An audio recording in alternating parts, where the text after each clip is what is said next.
साध्वी प्रेम बाइसा की मौत पर कई गंभीर सवाल अभी भी बने हुए हैं। मेरे साथ बात करने के लिए जोधपुर एसीपी छवि शर्मा मौजूद हैं। छवि जी, इस पूरे मामले को लेकर स्पेशल इन्वेस्टिगेशन टीम की गठन की जा चुकी है। ये बताएं कि उसमें कौन कौन है और कब तक उसका एक तरह से निष्कर्ष जो है वो सामने आ पाएगा।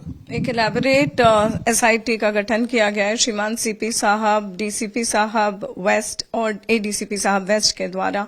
उनके निर्देशन में एसआईटी काम कर रही है, जिसमें right from constabulary to up सभी लोग इन्वॉल्व हैं अपने अपने डोमेन में जो स्पेशलाइज करते हैं। जोधपुर पुलिस कमिश्नरेट से ना सिर्फ कमिश्नरेट डिस्ट्रिक्ट वेस्ट की टीम है, ईस्ट में से भी जो सबसे ज्यादा एफिशिएंट जो हम। मैम, इस पे जो फादर का रोल है उसको क्या पुलिस संजीदगी से इन्वेस्टिगेट कर रही है? किस तरह से सोशल मीडिया पर डेथ के बाद जो पोस्ट की बात कही जा रही है उसको लेकर क्या एक गंभीर सवाल नहीं उठ रहा कि क्यों वो पोस्ट किया गया, किन कारणों से किया गया और क्या इस पूरे मामले में फादर जो हैं वो संदिग्ध हैं?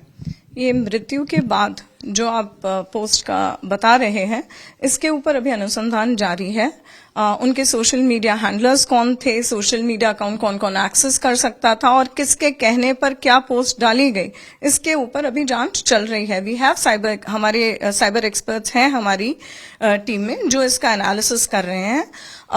अभी जो फादर द्वारा रिपोर्ट दी गई है उसके ऊपर मर्ग दर्ज की गई है और उसके अंदर हम डिटेल जो इंक्वायरी है वो कंडक्ट कर रहे हैं। हम हर एस्पेक्ट को ध्यान में रख रहे हैं और हर एस्पेक्ट की बहुत गहनता से जांच कर रहे हैं। आप कह रहे थे कि किसी भी को गिरफ्तार नहीं किया गया इस पूरे मामले में, पर जो कंपाउंडर हैं जिन्होंने आपने कहा कि इंजेक्शंस दिए हैं, उनका क्या इसमें आपके हिसाब से सस्पेक्ट को तौर पर उनको कंसिडर किया जा रहा है?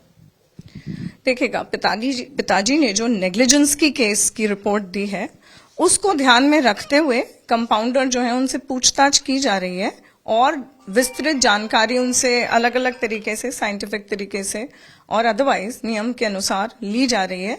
कोई भी ऐसी चीज आती है जो हमें अनोमली लगती है, नेग्लिजेंस, कनाइवेंस, लेक्सिटी या ऐसी कोई भी चीज प्रतीत होती है तो डेफिनेटली उसके ऊपर आगे हम अनुसंधान करेंगे। आप आश्रम गई हैं क्या? वहां पे पूरा जो मौका मुआयना किया है, क्या आपने अभी तक कुछ आपको ऐसा लगा है जो कि आउट ऑफ ऑर्डर नजर आया हो या सस्पेक्ट जिसकी वजह से आपका सस्पिशन रेज हुआ हो?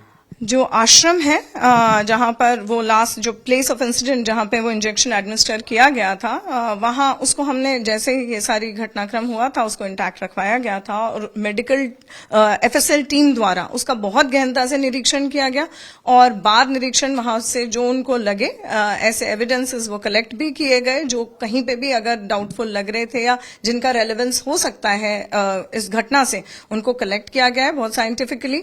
इसके अलावा कुछ पार्ट को अभी भी हमने सिक्योर रखा है और अगर कोई नया फैक्ट सामने आता है मेडिकल रिपोर्ट्स में या अदरवाइज तो हम डेफिनेटली उस बिंदु से और उसको ध्यान में रखते हुए पुनः उसका निरीक्षण करेंगे। तो आपने मेडिकल टीम से बात भी की होगी मैम, क्या कहना है उनका? कब तक पोस्टमार्टम रिपोर्ट बाहर आ सकती है? कब तक पता लग सकता है कि किस परिस्थितियों में साध्वी प्रेम बाइसा की मौत हुई?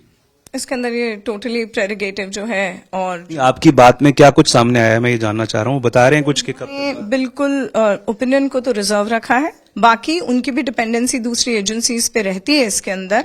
और एजेंसीज ही नहीं, जो सैंपल्स होते हैं उनकी नेचर, उनकी केमिकल, उनकी बायोलॉजी, उनकी टॉक्सिकोलॉजी हर चीज के ऊपर डिपेंड करता है। तो ये अभी कहना मुश्किल है, परंतु हम जल्द से जल्द प्रयास कर रहे हैं कि हमें रिपोर्ट्स भी प्राप्त हो और जल्द से जल्द दूसरे हर एंगल से अनुसंधान करके पूर्ण जो है वो हम कारण पता लगा सके कि क्या हुआ।